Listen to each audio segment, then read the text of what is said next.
Yep, this is kind of crazy. This is what I get for procrastinating this. A snowball of hair algae. I actually ended up going to Home Depot.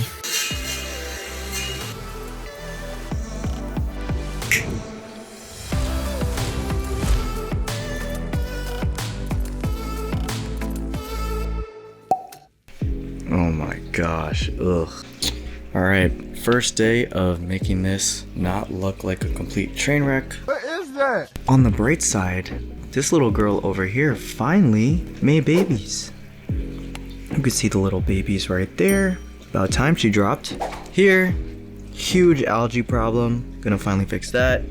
Plants are looking pathetic. The only thing that's really doing well here is the guppy grass. But it's time to finally fix this whole thing. This tank is where I had Gara, just emptied it when that happened. Moved the filter over here to continue cycling. This had a bunch of guppies, but I've since given away most of them. We just have a few babies left in here and some of my old media just to keep the bacteria, the beneficial bacteria alive on those. Quarantine tank, we'll see what I'll do with that. Bunch of garbage here that I could finally throw away because I did my video. Random stuff up there. Please, no! No!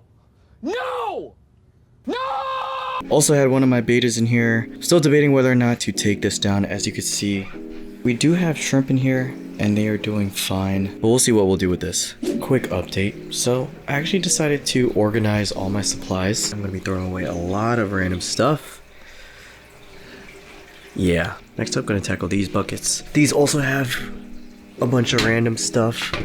Figured get this organized and then we could tackle this mess.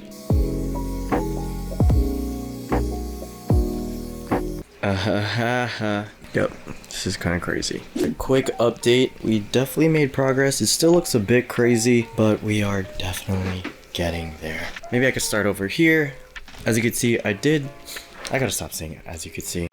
Here I have sort of a baggy system. Really just tried to cluster the items as intuitively as I could. Sponges, electronics, random tubing, and whatever for, I don't know, filters I guess. Fake decorations, the log, silk plants, etc, etc. Indian almond leaves that I had laying around. A bunch of these valves that I bought from Aquarium Co-op. If I ever do decide to build out a full-fledged air pump system. And then lastly, heaters. As far as this is concerned, these are basically items that I will not pull as often or as frequently. Of course, sponge filters from Aquarium Co-op, clamps. I have this thing where I don't like to throw away the boxes just in case I need to sell it or give it away. Comment down below if you're the same way. Siphons. This has a bunch of miscellaneous stuff in here. I should probably put this over here actually. Pillow fill, which is a poor man's filter floss. If you guys ever need to find a cheaper alternative to filter floss, pillow fill is definitely the way to go. I'll link this down in the description. Whole bunch of media, Plasti Dip for backgrounds, empty prime bottles. Speaking of prime, a quick tip for you guys. I actually, as you can see, don't use these in the bottle form. What I use is a spray bottle. For those of you who own Prime, you know that it smells horrible. So this is a great way of preventing spillage, and I can be more intentional with how much I put into each of the tanks. About 2 sprays is equivalent to 10 milliliters. I do the same thing for my liquid fertilizer. Both of these are from Seachem. I'll link them down in the description as well. And this is the last bucket. Food, hydrogen peroxide, miscellaneous medications, test strips, random shrimp food, miscellaneous guppy food, temperature gun, just to prove to you guys that this actually works. 78, right on target. Definitely recommend these. Stop using thermometers. And lastly, the bin under here, other liquid medications, as well as my aquarium salt. But yeah, just wanted to give you guys a brief overview before I start putting this, and this away. In 3, 2, 1, boom. Hopefully that is the same frame as the last shot. Put away the 2 containers over here, and put this container under my bed. So we are making progress. Honestly, it looks like we haven't really made that much progress, but we cleared out this shelf finally. We consolidated a lot of it into those 2 and organized these 2 containers as well. As far as the plant's concerned, I definitely want to take this tank as well as this tank and bring them over here so that all the tanks are located in one central location. It'll just make water changes a lot easier. The cables are insane just for these 2 tanks over here. Hopefully by moving 1 or 2 of them to this rack, I could hopefully gain some sanity back once these cables are gone. Still debating if I want to do 3 20-gallon longs or 2, but some of these 10 gallons will definitely have to go. I may honestly just end up with 1. My cable management was good at first, but over time it just became crazy as I unplugged and replugged things. Once I do end up rearranging the racks, however, that's when I'll go all out with the cable management. I also do want to cut some plywood to put on each of these racks, so I will have to go to Lowe's or Home Depot for that. I managed to pull out a few things: heater, 2 thermometers, mag float algae scrapers, power cable, and also this. I even started taking out the stuff within this tank as well. Took out the rocks as well as the spider wood. Now I want to tackle this tank. Pretty healthy. The guppy grass has been doing great, but it's taking over some of the plants. We got this Amazon sword that's clawing for its dear life. We also have some water sprite there that isn't thriving because this guppy grass is simply taking over. Main goal is to tame that and also get this hair algae out of the way. Clean up the tank a bit and we should be good to go.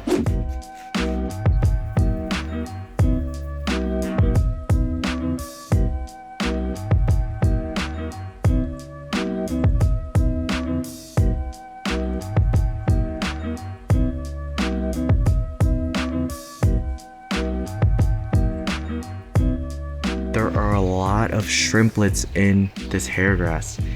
So I'm gonna be careful, give them a chance to get out of it as I'm pulling, but as you can see, it is very embedded in here. This is what I get for procrastinating this. I'll check in with you guys once I get a bulk of it out.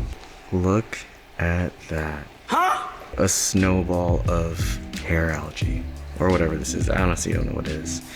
Feels like hair, so I'm gonna say it's hair algae.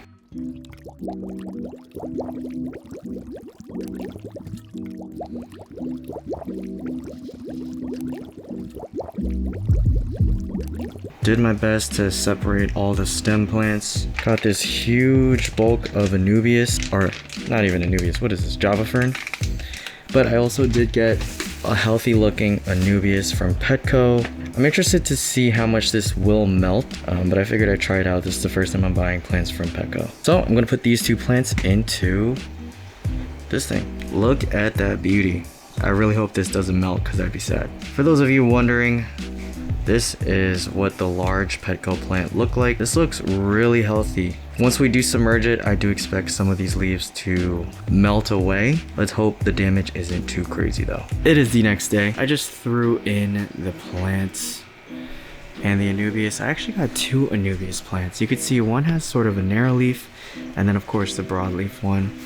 Comment down below if you know which specific Anubias each of these are. But look at this huge piece of Java fern. I got this huge mass for only $25. Let me know if I got scammed. I personally think it was a good purchase. As you can see, I do not have a green thumb whatsoever. I definitely do have to cut these stem plants in the back and make those shorter. Next order of business, I'm actually gonna go to Lowe's and get some plywood for these shelves. Something that I should have done right from the beginning, but I never did. So I'm gonna get some plywood pre-cut to these dimensions. Gonna organize these cables as well. I do wanna play around with the heights of these shelves first before I deep dive into that. Let's head over to Lowe's.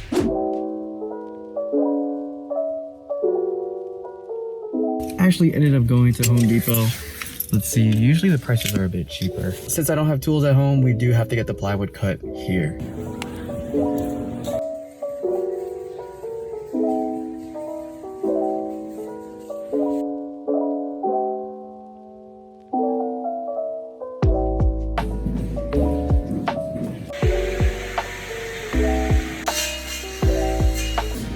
For the big shelf and 5 for the small shelf.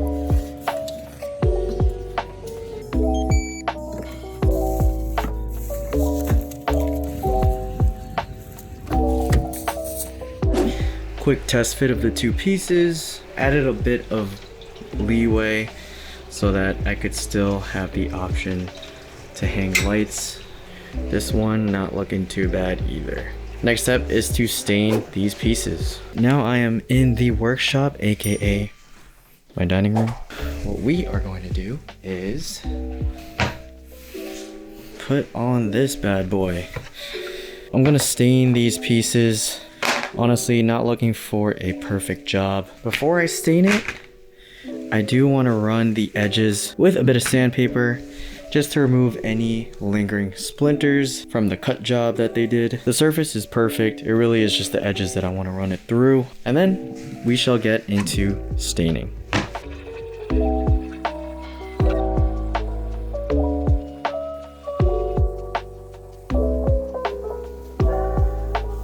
Alright, well, hit the first coat. I'm gonna let this dry for about 30 minutes and then I'm gonna hit it with another coat.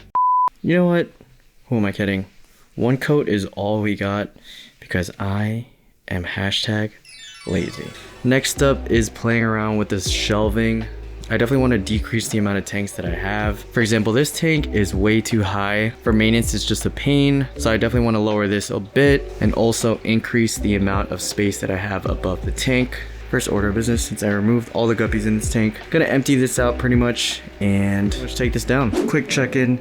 Took this tank down, as you can see, gutted it essentially. Now we have room to play around with these shelves. Put everything basically in here that was in that tank.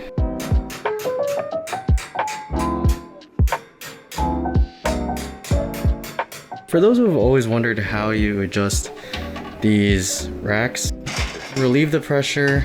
They come with these little plastic doohickeys. I don't know what you call them, but you put these to the height that you want and you essentially lay the rack on it.